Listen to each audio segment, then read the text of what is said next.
Well, happy Tuesday, folks. I'm back for more. Today I thought we'd talk about animation.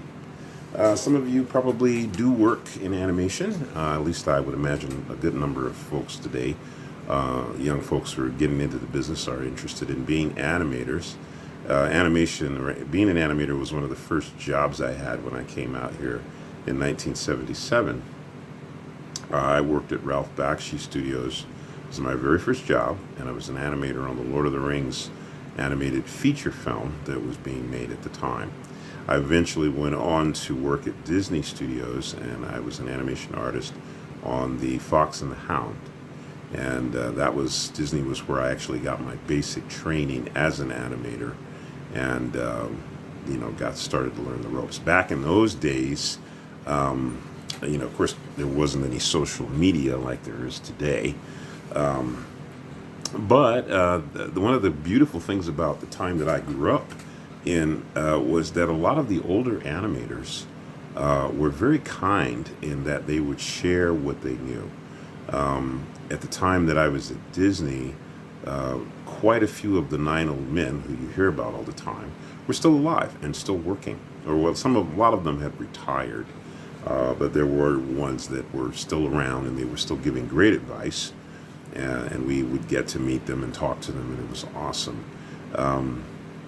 Frank Thomas and Ollie Johnston were writing their book, The Illusion of Life, when I was at the studio. Don Bluth was still at the studio prior to his leaving and forming his own company. Ruli Reitherman was still alive, and he was still at the studio, about to retire. Milt Call, who I met on one or two occasions, had retired already. Ward Kimball was there and gave talks. Mark Davis was there and gave talks. And of course, the training program was taught by Eric Larson, who was the one who trained us in animation techniques at Disney. I was there at an awfully wonderful time. The best time that I guess I could have been there. Glenn Keane was an animator there. He was up and coming. Mike Cedino, Randy Cartwright, who I worked with, John Lasseter, who was in the unit with me, one of the units that I was in, Chuck Harvey, another animator who I ended up being his assistant for a number of years. There were just all sorts of very talented people at the studio. Andreas, who actually came in when we were working on the Black Cauldron, and I got to see him develop. He went from being a guy who the guy was an amazing, and is an amazing artist, but he didn't really know animation yet. But I basically saw him really kind of train himself to be an animator, and has obviously become one of the finest animators that is there. But it was just a great time. Let me just say that. It was an awesome time. There were a lot of people there whose names that you will know now. And it was just a great time. That's all I can say. I just keep saying it was a great, because it was. I was in my 20s, and it was just the best. I was learning so much. And I was at the Disney feature unit. I was in the Disney feature unit. I believe it was 4 years, 4.5 years, I think, something like that, before I left. And after that, I went to work for Richard Williams. So that it was even better. I worked for yet another great animator. Anyways, enough about me. I just thought what I would do is take some time to talk about animation. And it is something that I will be doing a lot of and drawing. Now, a lot of you draw digitally, and so I thought it would be great to do a digital demo of something in animation. You might want to use, there's lots of animation programs out there, great ones. TV Paint, which I don't have yet, but I'm planning to get it. Very, very nice program. Rough Animator, which I have, and that's what I'll be using today. There's a new one called Animation Paper, which is open source, so you can get that for free. Really nice looking program. I've tinkered with it a bit, but I haven't used it yet, but I do intend to. But Rough Animator is great. It's a very inexpensive program. It's made for your iPad, or you can get a desktop version of it either in Mac or Windows. And it's not very much money. I think the desktop version is $10, The iPad version, I believe, is $5 for $4.99. So anyway, that's what we'll be using today. And so anyway, if you have your iPads or whatever it is you want to use, or you just want to take some notes, let's get started. And I will show you about how to animate, going from one expression on a character to a different expression. So this will just be a short little demo, so that when you're animating characters and expressions and trying to change their expressions, the kinds of things that you might want to be thinking about when you do it. Okay? All right, let's get into it. Must have turned it off or something. All right, folks. Wow. So little false start there. Very sorry. I had actually drawn these out, and for some reason or another, I must have hit the button and done something wrong. Anyways, let's just pick it up where we are. So what we're going to do today is we've got a character that I just drew out here. He's going to react, and he's going to change expression.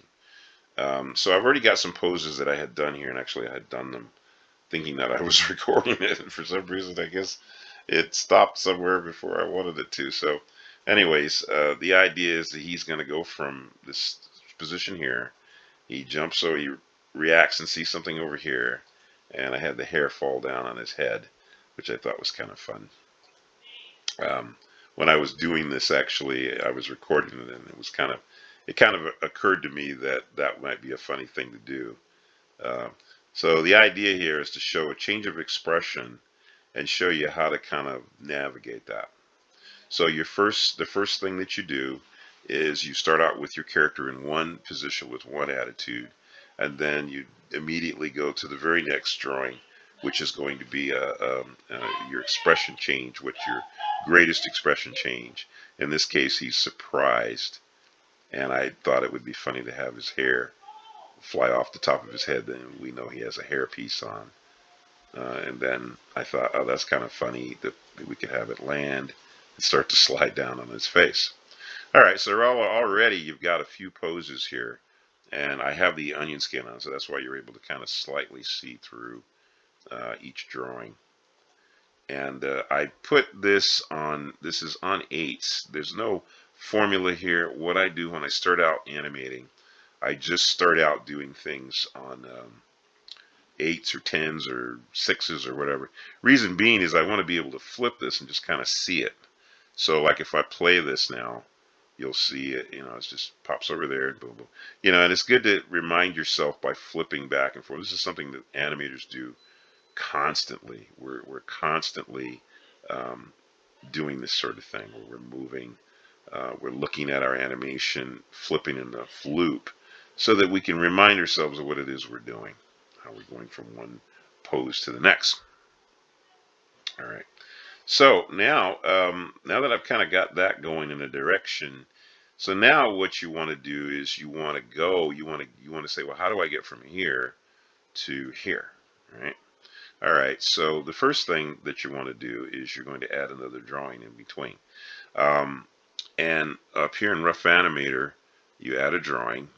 And Rough Animator is always going to add the number, a drawing that's held with the same exposure as whatever drawing you actually have highlighted. So in this case, if I add after here, it's adding an 8-frame blank drawing in between here. Now, what I can do, one of the things that I think is a really good thing to do when you're animating is you want to show that change, but you want to show it in a gradual stage sometimes. And with an expression change like this, there's a lot of ways you could do it, but this is one way I'm going to show you here. So one of the things that I like to do is I like to just change the character's look. Just change that by changing his eyes. So I just have him start to look over to where he's going to end up. Just change his eyes. That's all I change. I might do a little something where I'll move the eyebrows up, and because you're trying to kind of keep things consistent, I use all the tools here that help me to do that. So like for instance, I'll go over here and I'll grab the transform tool, and just grab the eyebrows and move them up because, it's just easier. Now then, since his body isn't moving very much, I can just copy paste. So I'll go over here, I'll grab the bottom part of the drawing, all the hair, and I'll work around the eyes completely. I'll work around the nose, kind of do surgery. And even see if I can grab the hair up here. Grab all this. Then I go copy, paste. Ta-da! So now you've got, you see, and you've got all of your drawing. Now, of course, you're going to have to kind of go back in and do a little bit. But that gives you that. Okay, so we've got just a slight change on him, you see. And in order for me to get there, now his eyes could just move over there, or he could blink to get over there. So you could then add a blink. So like you could just say, go here where it says add drawing, and do what's to duplicate after. So now what it's going to do is it'll duplicate the first drawing, and right after in this area here, and then I can just take my eraser here and erase the eyes, and now make this eye a blink. So this eye is going to be closed. Yeah, like that. So when I go back and flip this, see? So he blinks to get into that next position. Now on timing, by the way, and we'll talk a little bit about this, timing is something that you can just keep playing with until you get something that you feel looks good. Back in the day, we used to time our workout with a stopwatch, which you can do here too as well. It's not a bad thing to do because timing gives you, when you learn timing well enough, and I'll talk about it at some point, it gives you a confidence that when you do your scene that it's going to work. Because back in the day, animators, sometimes they didn't have time to even do a pencil test, but today, like I said, right here, you've got your digital platform allows you to see something in real time, and that's something that we just didn't have that back in the day.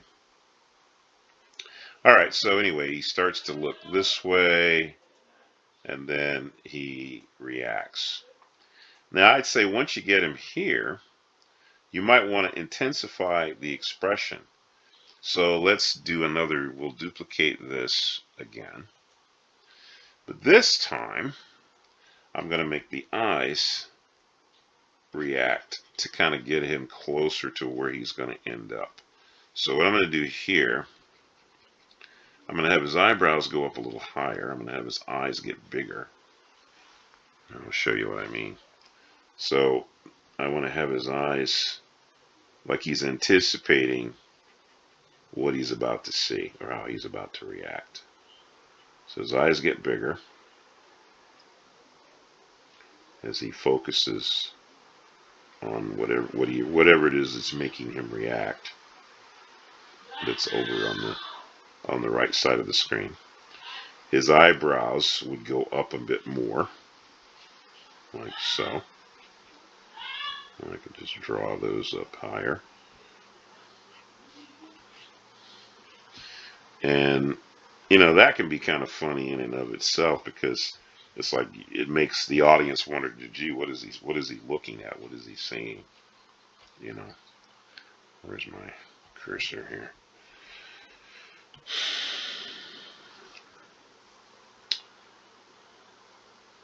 And in fact, actually, we can linger on that a little bit. So let's say on this frame here, right now it's at 8 frames, but what if we held it, say, 10 or 12 frames and we play it? It's a little bit of a lag there, like, he's like, what? What's that? Oh, boom, to get him over there. Now hit save. On the desktop version, like I say, it's always a good idea to save frequently. The the iPad version saves automatically. So if you're using Rough Animator on your iPad, it will automatically save every time you draw. And in fact, I think it does it when you render something. All right, so now let's say, how do we get really technically from this position here to here? So what we're going to do here is add a drawing in between, which we'll call a breakdown drawing. And so I'm going to add a drawing after here. And this drawing, I think we'll make it a shorter amount of time, either 8 or 6. I'm going to make it 6 frames because it shouldn't be as what's the word? It shouldn't be as you're moving quickly, so you don't want this to be, you know, a long hold in the middle. All right, so now with the breakdown, well, it's an anticipation. He's going to move into this position, but in order for him to get from here to here, he has to do what's called an anticipation. Anticipation, if you're wondering what the word means, it basically means going the other way first. Like if you think of hitting a baseball with the bat, what do? You cock your arm back, right? You draw back on the bat and then you swing forward. Well, the anticipation is that cocking back, drawing back, and then going forward. You're going the other way first. The anticipation is a preparatory drawing. You don't necessarily, in action, in any type of movement, you're moving to get out of a held position to get to the next position. You need to anticipate. That's what that word means. So now what we're going to do is we're going to have our guy kind of dip down a little bit with his head and body and then come up into this position. So we're going to have him, let's see, where's my cursor here? We're going to have him start in this drawing here, and then he's going to get to this drawing, but in the middle, he's going to take a little bit of a dip, and I'll show you what I mean. And also, in the process of that, we do a compression on the character. So we're going to have him kind of closes. What he's doing is he's sort of compressing down, which also is accentuating the change. Now I'm drawing over the first drawing here because I'm going to use that drawing as a basis to get this anticipation right in the middle.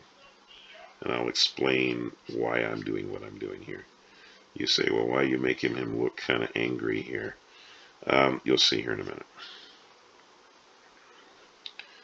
Okay. He's going to scrunch his face up because he's kind of getting himself ready here. I'm going to have his mustache kind of come out. How I would say you'd want to think of this, if I could describe it in a way that you might understand pretty well. When a ball bounces, and you've probably all done the bouncing ball action in classes, so you wonder why they always use the bouncing ball as a basis to learn animation. There's a reason being is that the bouncing ball does a lot of the real basic things that you're going to do when you're animating.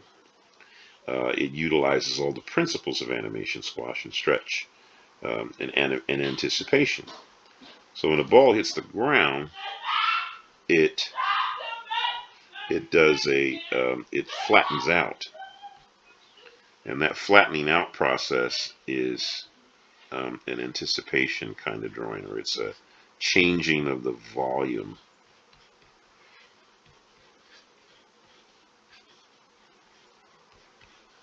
So you also may wonder why I just did this with the head. All right.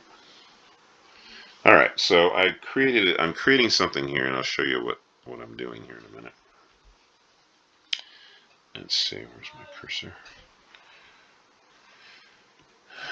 Hello. All right. So I'm going to grab this, and I'm going to move it down a little bit in between these two drawings.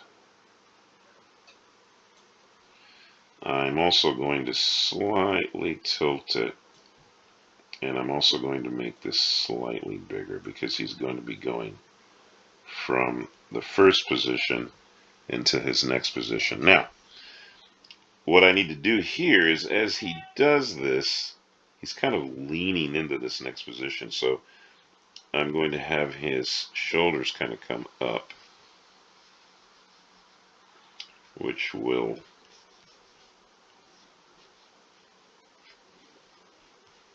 and usually I just do like a little rough here. I labeled some of the details out to get him to this next position. So you see what I did here was I started out with him in this position. I want to get to this position, but I created a drawing in between where he's kind of dipping down a bit and then coming up. So now if I play that, you see, that little dipping down is the anticipation. It gets him into that last position.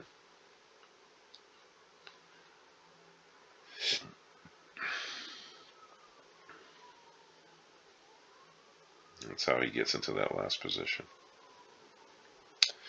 Okay, well, I don't want this tape to be too long, so I'm going to stop here and basically say we'll pick this up again. I'll make videos. I'm making videos pretty frequently, so there will be a part 2 to this where I'll work out more of the drawings, and we'll talk more about it, how all of this is done. All right. Well, I hope you all have a great day. Once again, I encourage you to draw in your sketchbooks. Take advantage of every opportunity to draw and to develop yourself as an artist. And I will see you next time.